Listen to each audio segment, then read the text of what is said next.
dobra sta prijatelja, vedno le naprej na zelene travnike. Bobby in Pika, ko posije sonce, vesela in smeje, odhitita v gori. Bobby in Pika, dobra sta prijatelja.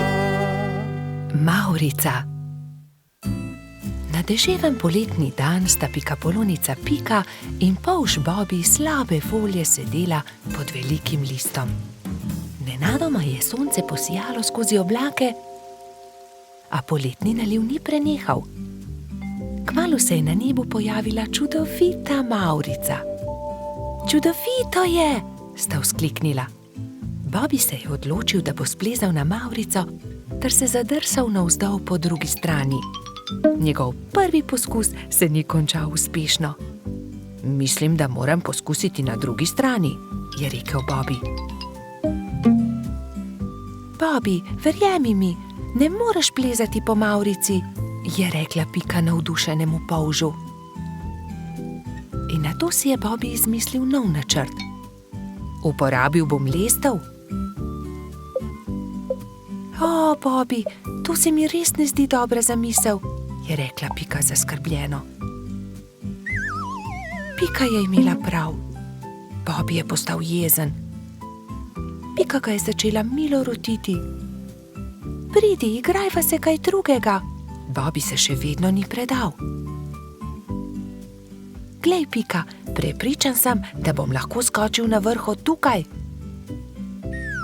A tudi ta načrt se je izjalovil. Pika je stekla k Bobbyju. Ali si v redu? Ga je vprašala. V redu sem, se je kujal Bobby. Bobby je postal zelo žalosten in Pika je poskusila vse, da bi ga razvedrila.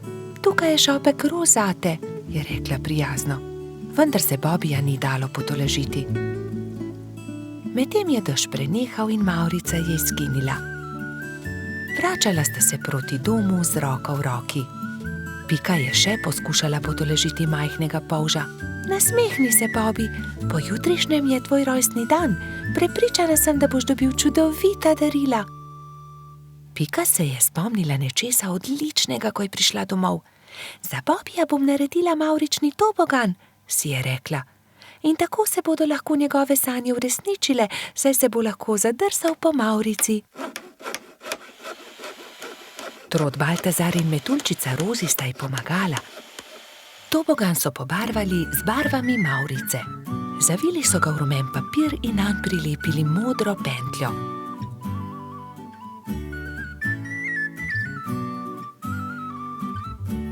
Trije prijatelji so celo spekli torto za Bobbyja. Ko je prišel čas, sta Baltazar in Rozi pripeljala Bobbyja k Pikini hiški, kjer je bilo vse pripravljeno za rojstnodnevno zabavo.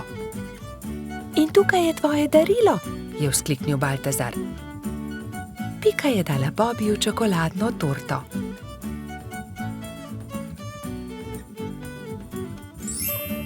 Resnična Mavrica. Mavrični tobogan, ali lahko preizkusim tobogan? Seveda lahko, je odgovorila Pika. Bobbyju je bil mavrični tobogan zelo všeč. Spet in spet se je spuščal po njem. Rozi in Baltazar sta bila tako vesela, da sta začela poplesovati naokoli. Veš, Pika, je končno rekel Bobby, to je res lepo darilo, hvala ti. Veliko prijateljev je prišlo pozneje na Bobbyjevo rojstnodnevno zabavo. Prišli so kobilica Skokica, koloradski hrošč Edi, kačja pastirka Zefira in celo hrošč Rogač Gašper je prišel.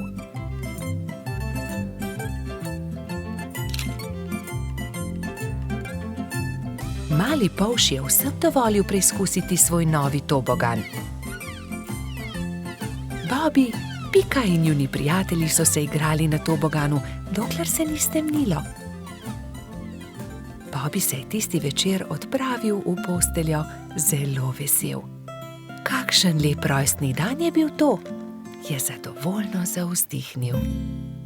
Bobby in Pika, dobra sta prijatelja. Pustna zabava. Nekega lepega sončnega popoldneva so mali prijatelji posedali v Pikini hiši. Čas je, da se pripravimo na pustno zabavo, je rekla metuljčica Rozi. Kaj boš ti? Je vprašal Bibi. To je skrivnost, je odgovorila Rozi. Vsakdo mora na skrivaj narediti svoj kostum, da naredi presenečenje. Seveda, hitro domov, začnimo z delom, samo še 3 dni je do zabave, je rekel Baltazar. Bibi se je kmalu odločil, da bo goba. Iz bele rjuhe je sešil plašč, gobin klobuk pa je naredil iz rdeče sklede. Nanjo je narisal veliko belih pik. Pika je delala kostum cveta. Iz zelenega papirja je izrezala liste in te je zašila na zeleno odejo. To je bil plašč.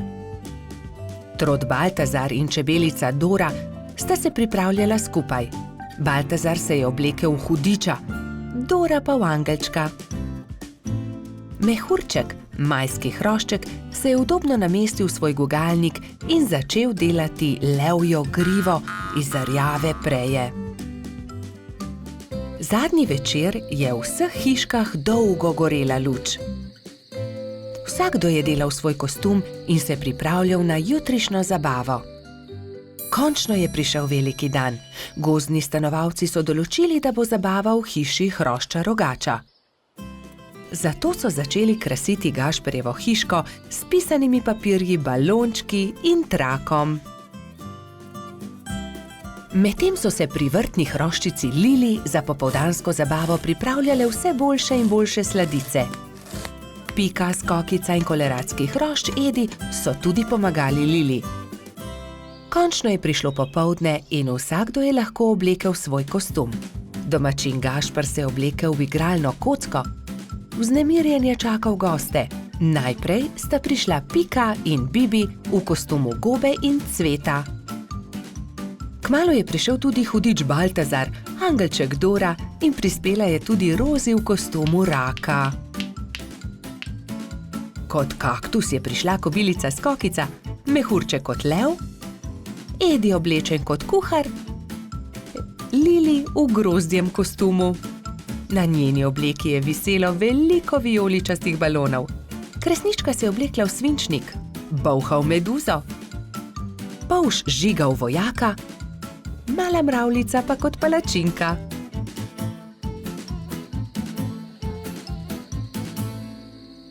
In takrat je objokano priletela kačja pastirka Zefira. Izginila je moja prelepa princeskina obleka. Lepo sem jo oprala, obesila na drevo, pa jo je odnesel veter. Zefira je grenko jokala, drugi so jo skušali tolažiti. Dal ti bom svojo vojaško kapo, meni je dovolj meč, je predlagal Polž Žiga. Ne, to je za fante. Jaz sem imela krasno princeskino obleko, pa jo je veter odnesel. Že vem, naredili ti bomo nov kostum, je rekla Skokica. Kostum sončka.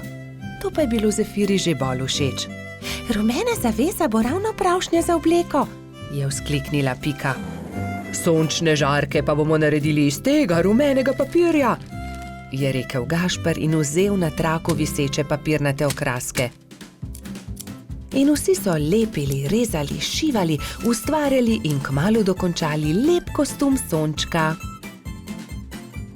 Jaz ti bom pa za večer dala mojo malo lučko. Svinčnik tako ne rabi lučke, je nasmejano rekla Kresnička. Hvala lepa, je rekla Zefira in bila tako srečna, da je zardevala od sreče. Mali prebivalci gozda so peli, plesali in vsi so menili, da ima najbolj zanimiv kostum prav Zefira. Saj sonček, ki tudi po noči sije, je zares poseben. Bobby in Pika, dobra sta prijatelja. Rojstni dan ježa Sama. Nekega poletnega dne so se Polž Bibi, Pikapolonica Pika in drugi prebivalci gozda skupaj igrali na travniku. Izmenično so potiskali drug drugega na gugalnici iz listov bukve.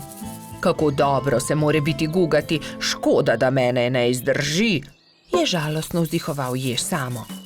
Drugi so se brezidejno spogledali. Samo bo imel naslednji teden 10 let, je dejala Pikapolonica. Res je, 10 let bo imel, je kimal Polžek. Le česa bi se najbolj veselil? Jaz vem, česa bi bil najbolj vesel, je rekel Baltazar in poskočil od veselja. Gugalnice! To je zelo dobra ideja. Naredimo samo eno ogromno gugalnico, se je navdušila Pika. Mali prijatelji so takoj prijeli za delo. Prinesli so žago, kladivo, žeblje, vijake in poiskali močne veje. Gugalnica je bila hitro narejena. Kos debla v obliki ladje so z močnimi vrvmi pritrdili na debele noge drevesa.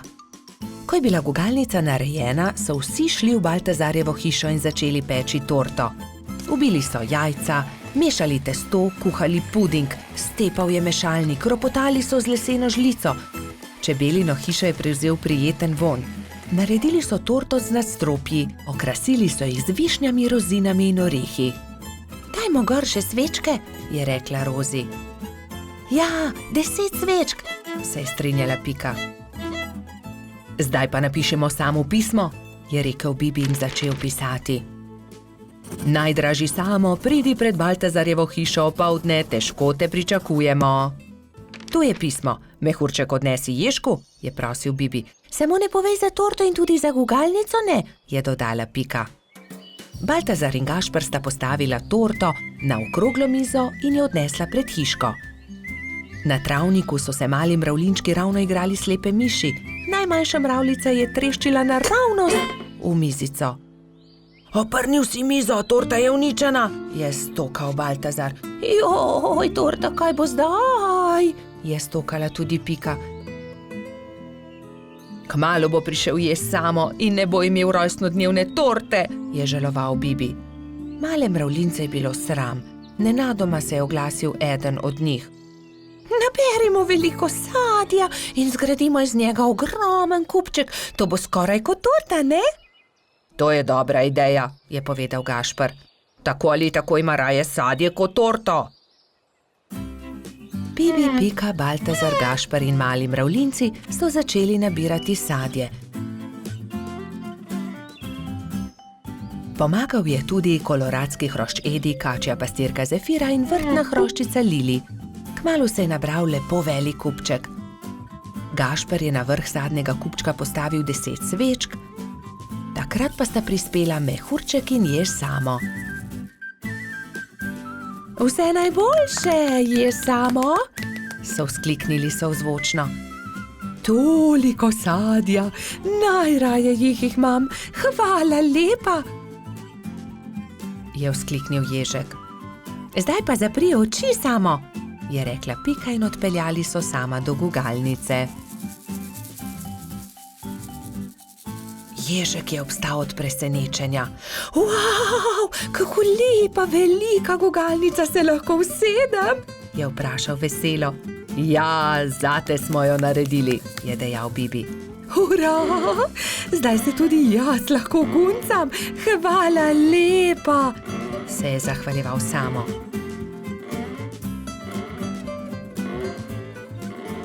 Ko je padla noč, so se nehali guncati. Obkrožili so kupček sadja in začeli malicati. Hrustali so, dokler od kupčka ni ostalo čisto nič. Preostala jabolka in hruške so nabodli na Samove bodice in on jih je odnesel v svojo hiško z mahovo streho. Srečen je zaspal in mislil je na to, da se bo jutri spet guncal s svojimi prijatelji.